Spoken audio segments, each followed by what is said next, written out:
I'm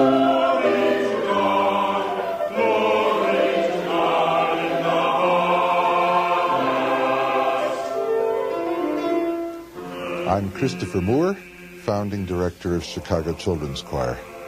Chicago Children's Choir is in its 23rd season. In various rehearsal groups around the city of Chicago, we meet with 400 or 500 children a week, from 8 and 9-year-olds on up to the 9 teens and 20s.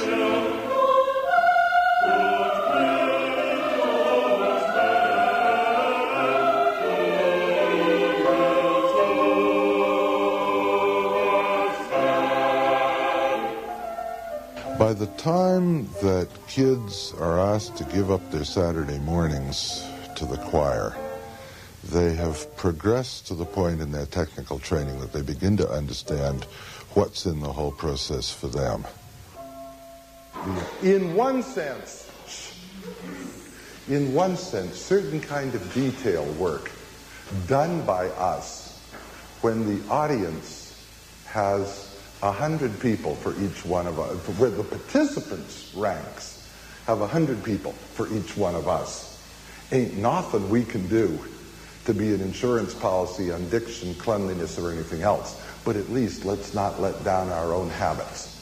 The initial business of getting across to kids what discipline involves, and that it is primarily self-discipline, this is the tricky, basic process of training.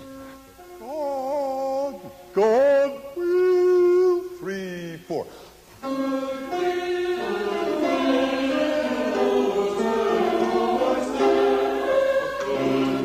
Tenors, you're dragging your feet. This goes like a house of fire. Hillish does not take it slow. She doesn't slow down one whit because of 2,500 people. If anything, she tries to push it a hair faster. 1, 2, 3, 4.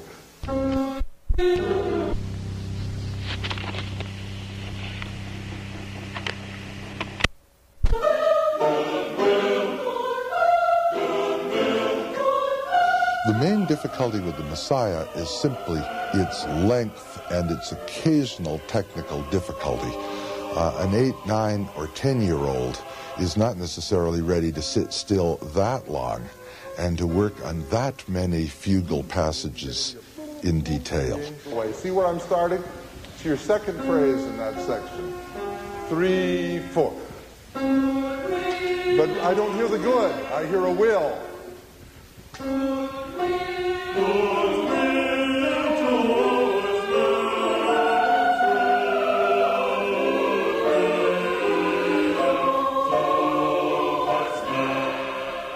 That was Christopher Moore, director of the Chicago Children's Choir, and members of the choir who participated in last winter's Do-It-Yourself Messiah. But this is May, not December, and the subject of today's Profiles program is not the Do-It-Yourself Messiah, but, in fact, the Chicago Children's Choir and its director, Christopher Moore. Today's program is another in our series of community profiles devoted to Chicago area performing ensembles.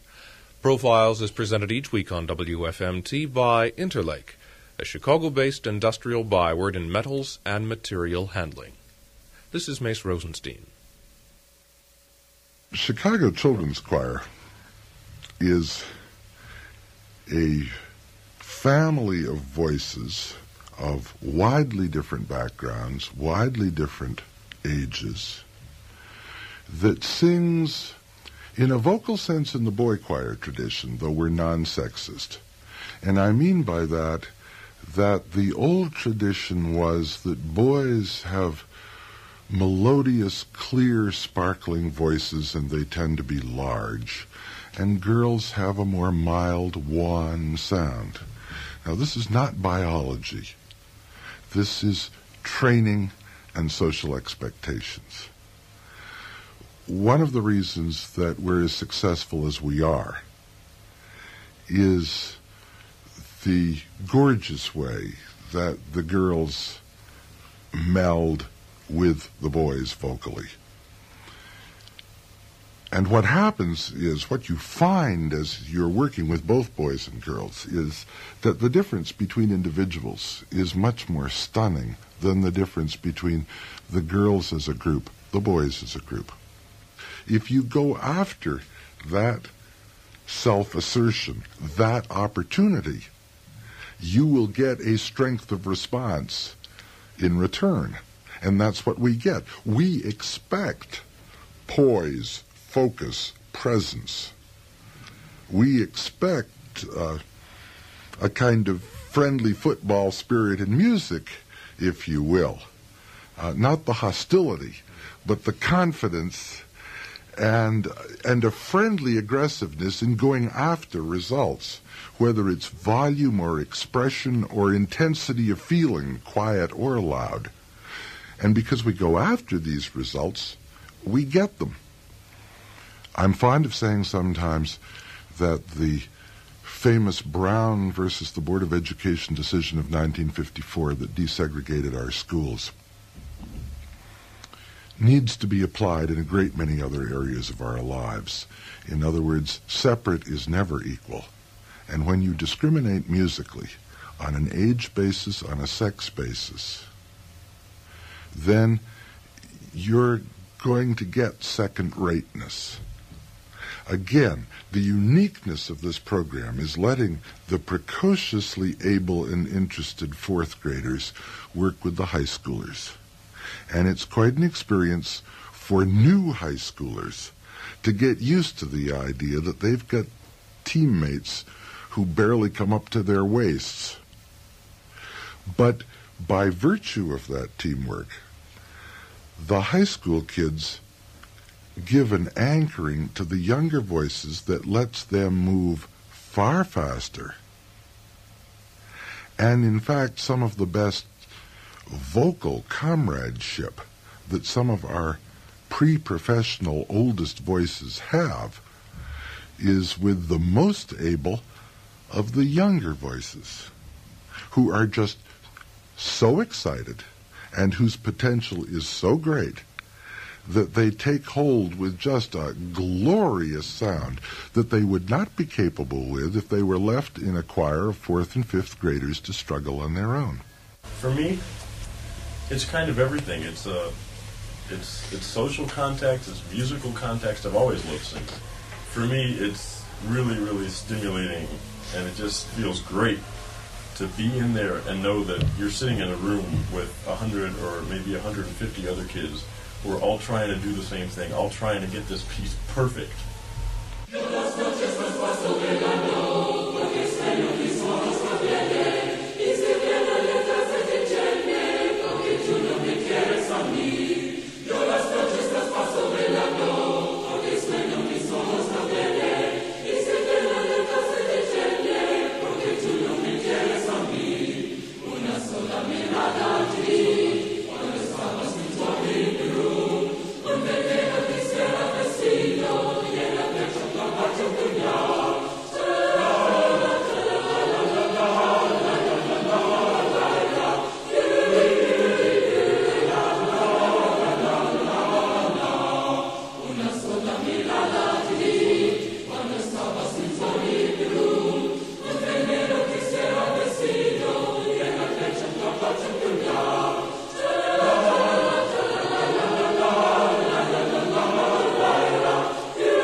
That was the Chicago Children's Choir performing a Mexican folk song arranged by Ramon Noble, Yo las noches. Here's the choir again performing the Sanctus section from the Missa Luba.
the Sanctus section from Misa Luba, performed by the Chicago Children's Choir. The percussionists were Alan Hester, Michael Mumford, and Eric Charleston. That selection and the Mexican folk song we heard a moment ago are both taken from Chicago Children's Choir in Concert, a record by the choir which is available. Now, the Who We Are, boys, girls, a great variety of ages, a variety of racial, religious, cultural backgrounds, is fascinating in itself. We designed this program as one in which talented youngsters would get to know and work with, and on the road as we tour, live with intensively one another across some of the usual barriers that might separate. This has been highly successful. Our interest in inner city participants, our interest in minority participants, is not the old pattern of doing something for them.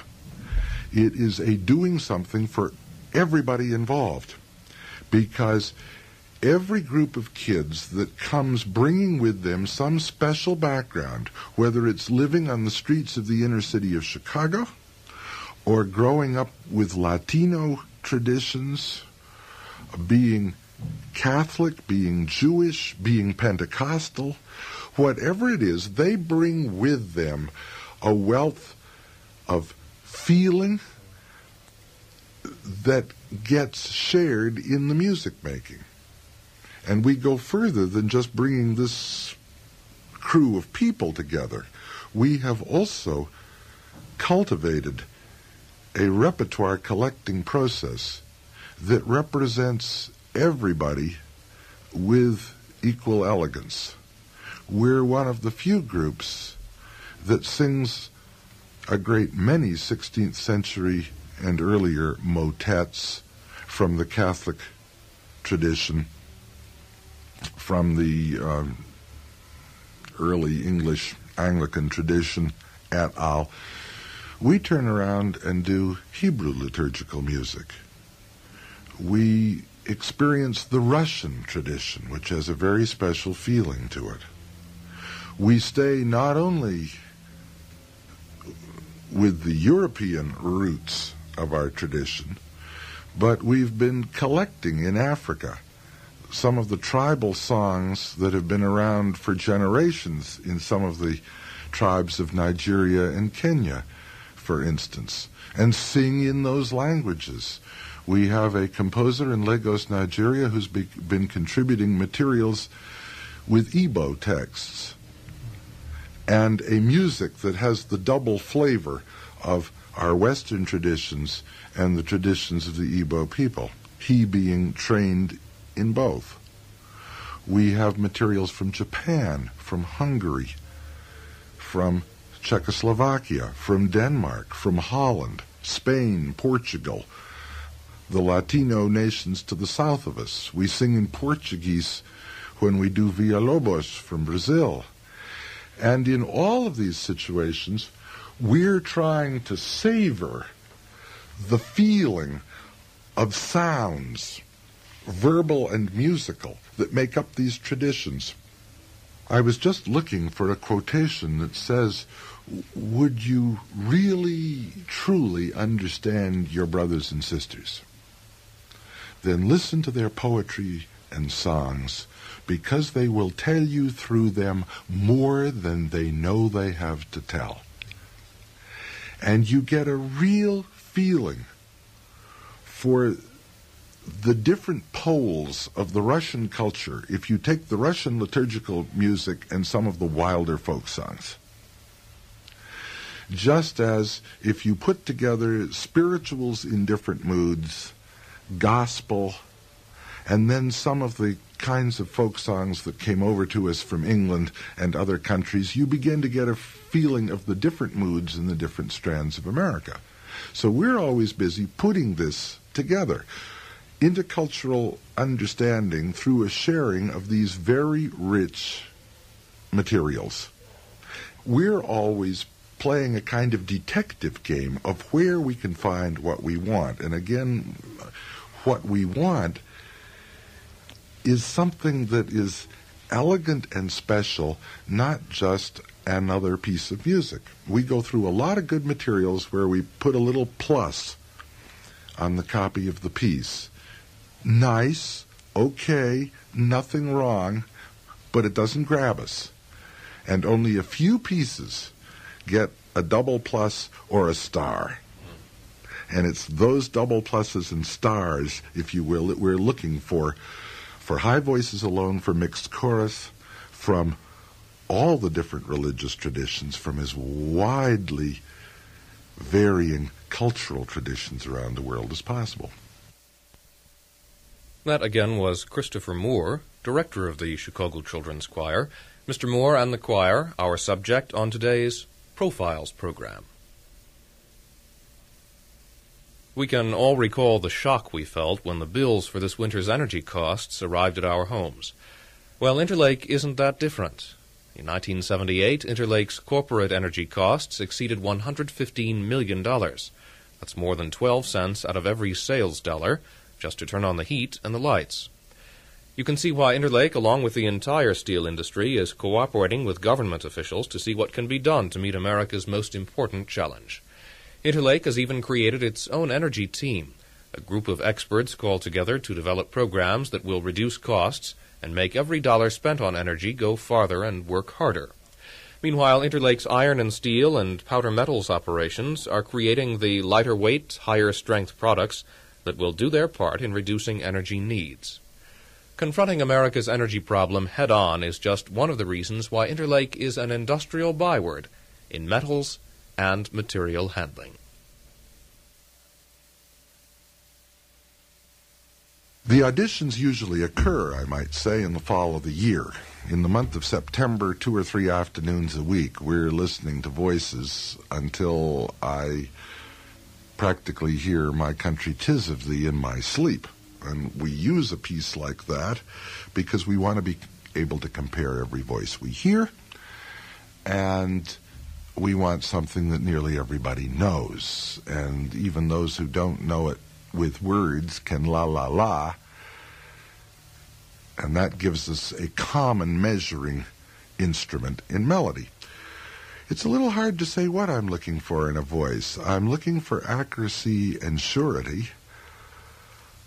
I'm looking for something that I spot in that sound that could be developed. Not just one more cricket, not just one more eager, willing chirper. And of course, I'm listening for a certain size of voice. Where I'm really curious about everything else, but the size isn't there, we may occasionally assign kids to a special group that only meets for 4 or 5 sessions, and it's called crickets.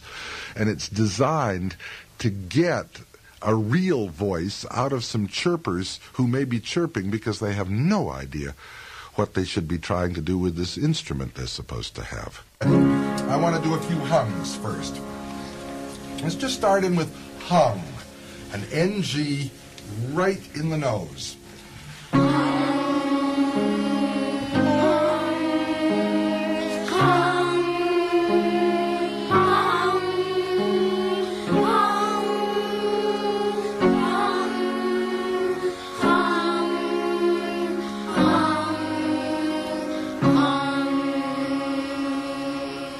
Okay, that's more together than it was. Let's take another one.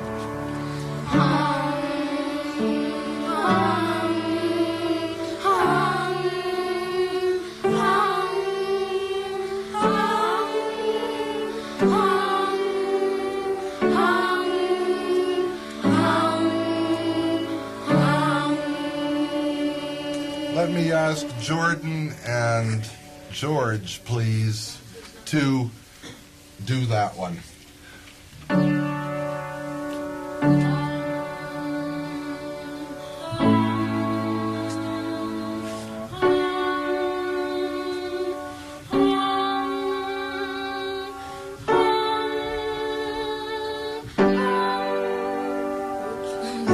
Yeah, you forgot I was going down. Okay, now let me hear the group. Let me hear the group again. That clear. Do you hear how clear that is? That's what you're after. That's the beginnings of what you're after. Let's try again. Float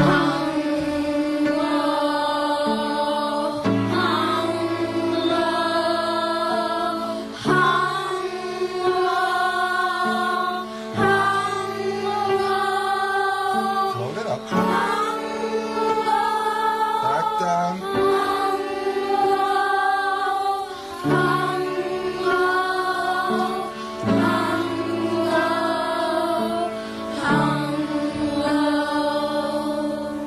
All right, already it's getting a little clearer than it was before you heard the two boys demonstrate for you. And we're going to be after as much of that clarity and sparkle as we can get. Let me just shift gears for a moment and try a piece. Shalom Haverim. Shalom Haverim, Shalom Haverim, Shalom, Shalom, Shalom Haverim, Shalom Haverim, Shalom, Shalom. George, let me have you do that. Shalom Haverim, Shalom Haverim, Shalom, Shalom, Shalom Haverim, Shalom Haverim, Shalom. Group, let's try it again. Shalom Haverim, Shalom Haverim, Shalom. So we start with that, and we go on from there. I'm ultimately interested in how wide a range the voice has. But if I hear some really good notes, even just a few of them, that may intrigue me to try to do some remedial work with a kid now and again, because I hear what the whole voice might be like and realize that the child has no idea what he or she is trying to do, and in that confusion is simply producing many indeterminate sounds and accidentally one or two good ones along the way. We find that most kids have to learn an awful lot about how to use their voices, and a lot of our very best voices start off in trouble. That is, a lot of our very best voices in the end are instruments whose hosts or hostesses did not, in fact, have the vaguest idea how to use them. Boys who wanted to sing like their dads too soon and were making sounds way down and couldn't get into the upper range of their voices. Or kids who were singing through their throats, not with the front face mask focus you want, and therefore coming up with either a hoot or a much smaller voice than was real. I have the example of Ferdinand Grossman, who is the great vocal choral genius behind the Vienna Choir Boys for most of the 20th century. And Grossman worked on me for a series of sessions. In fact, what I'm passing on to the people I work with now is part of the Grossman technique and the Grossman philosophy. And part of that philosophy was, be a good host to your voice. Consider it as having almost a life of its own. You are there to support, to encourage. You cannot kick, push, shove, or in that sense, demand. You can ask politely, supportively, encouragingly, but relate to your voice that way as though it had figuratively an independent existence, and you will do less damage and get more exciting results. So we deliberately go after this kind of an understanding. John, what do you think is going to happen when your voice changes? Because When? I know when I went through it, I didn't really know what was happening until it was done. But I think now that we've had a lot more voice changes and there's really amends such as that people are a lot more, I guess they're paranoid about it, because guys don't want to lose their soprano voices. It's a beautiful instrument when you've got a good high Oh no, male but voice. some people can't wait. You know? Yeah, but Boy, I can't wait till I'm a tenor. Hey, you know. I was on the tour a couple of weeks ago or a month ago, whenever, and at the end of tour, I didn't notice it really, but I did start cracking sometimes, and then 3 days after tour, I just lost like 4 notes off my top, and so it was just done then, and it started changing. So they decided to put me in the alto section. That's about where I am now. I also gained some notes on the bottom, where I can sing them more freely now. Those were members of the Chicago Children's Choir, and before that, the choir's director, Christopher Moore. The Chicago Children's Choir, our subject on today's Profiles program. Profiles is presented each week by Interlake on WFMT FM in Chicago and WFMT Cicero. Arwood Corporation, a subsidiary of Interlake, is a company that lets the customer call the tune. It's simple.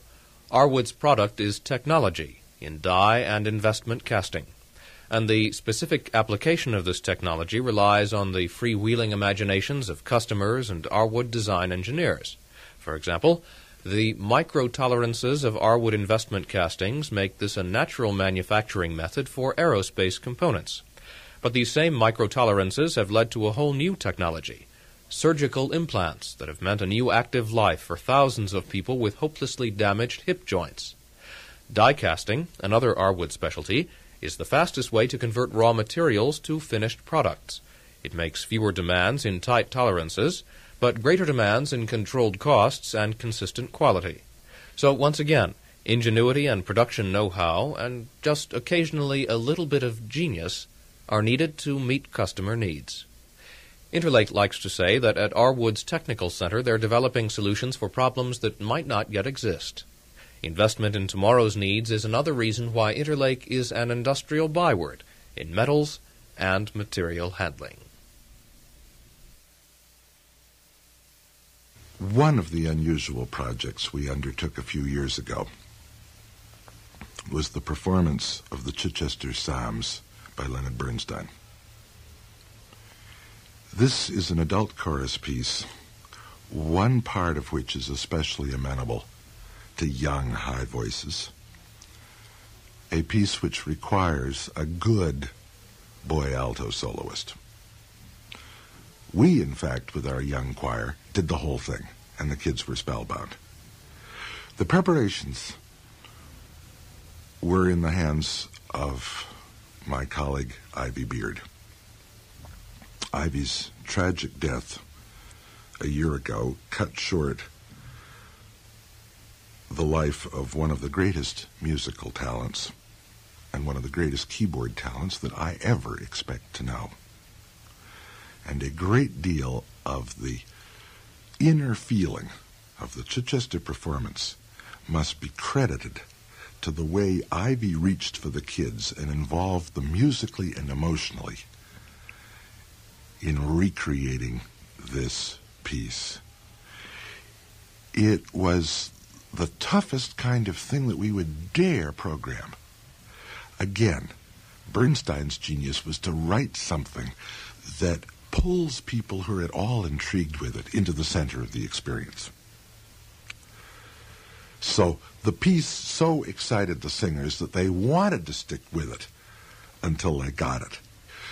Vicky Fan, who's the accompanist for Chichester, came out of Oberlin Conservatory and has spent time on our staff on and off over the years, even took a year off from Oberlin at one point to work with us when we had a need and she had a need for this kind of experience.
Those were the Chichester Psalms by Leonard Bernstein, recorded in concert by the Chicago Children's Choir on Saturday, May 24th, 1975.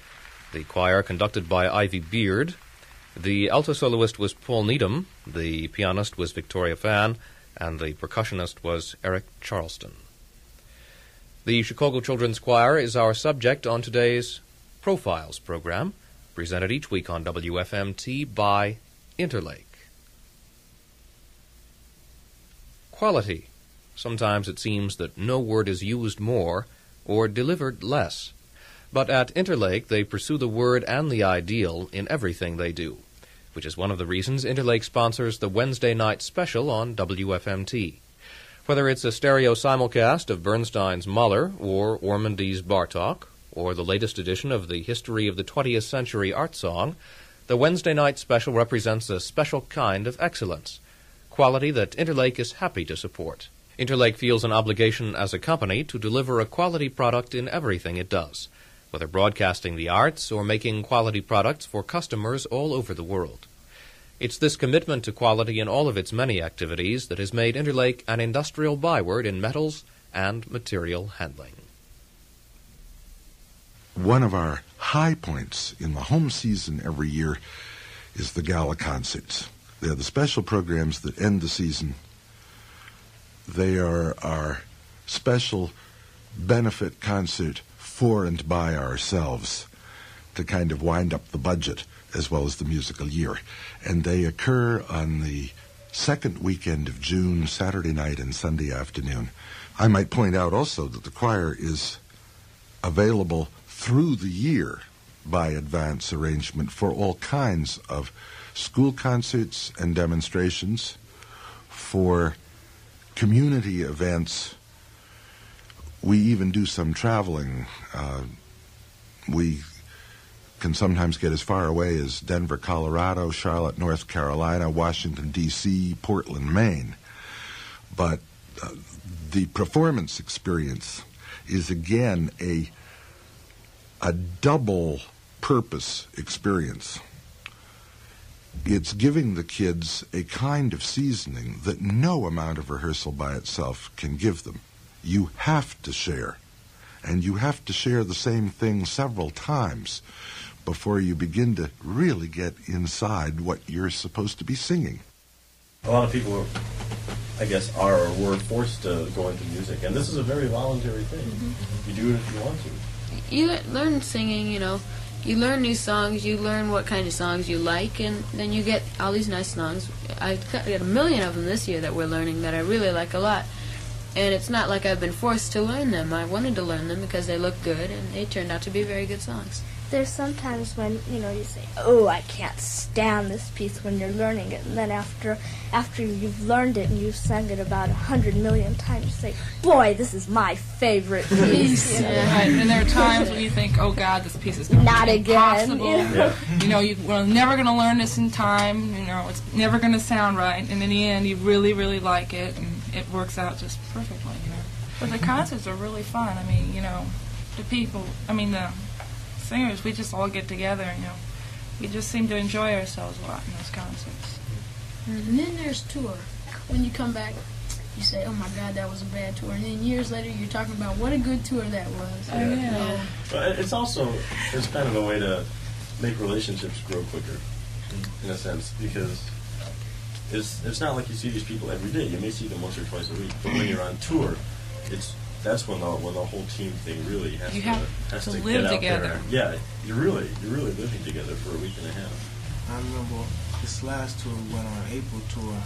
I stayed with one guy about 7 nights. I was beginning to think he was my brother. I was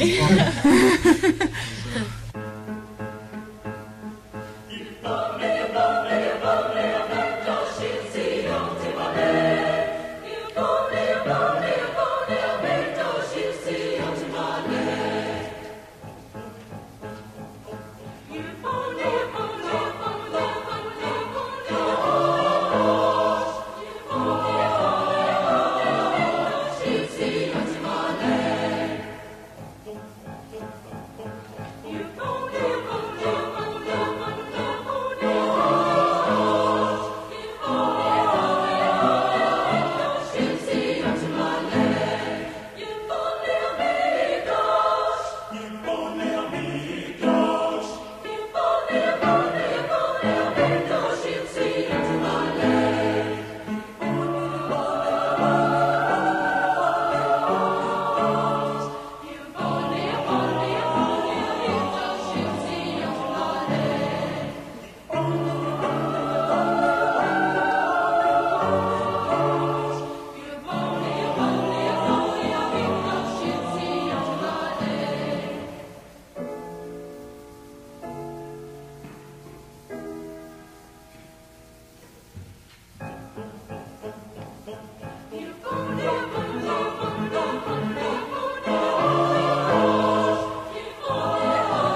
Kiboneh HaMikdosh, a Hasidic folk song arranged by Max Janowski, performed by the Chicago Children's Choir, conducted by Joseph Brewer with pianist Thomas Weisflog.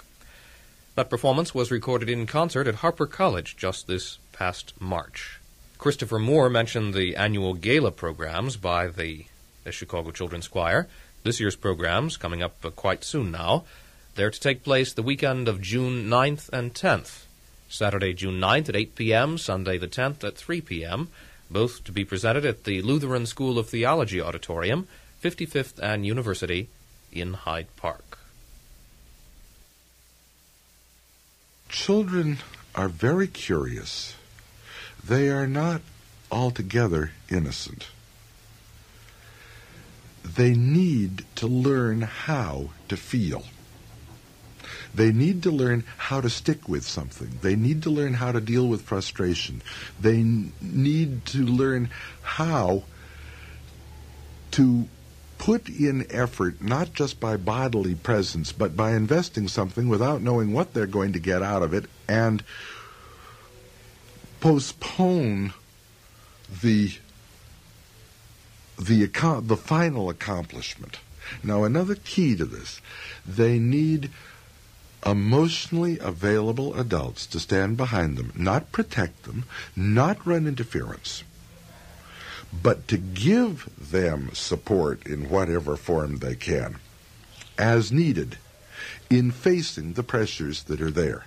Our kind of program does not believe in protecting kids from pressures, but helping kids achieve a capacity to deal with pressure, to deal with intensity of demands and relationships, even of conflict. And in doing this, we figure we're educating the persons.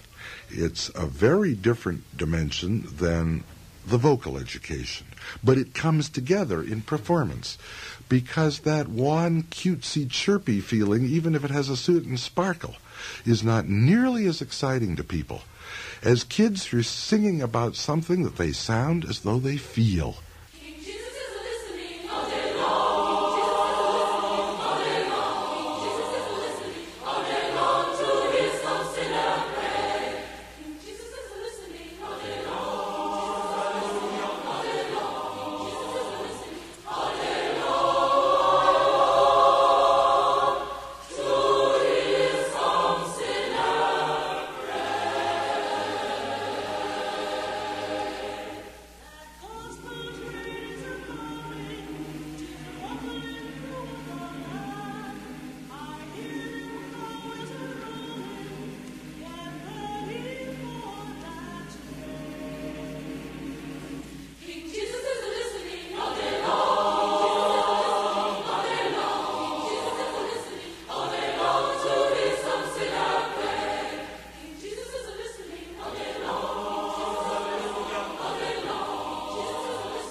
That again was the Chicago Children's Choir, conducted by Christopher Moore, Recorded in concert during last year's gala concert, June of 1978, and the traditional Afro-American song King Jesus is a-Listening, arranged by W.L. Dawson. The soloist was Shelley Hurd. The subject on this week's Profiles program has been the Chicago Children's Choir and its director, Christopher Moore.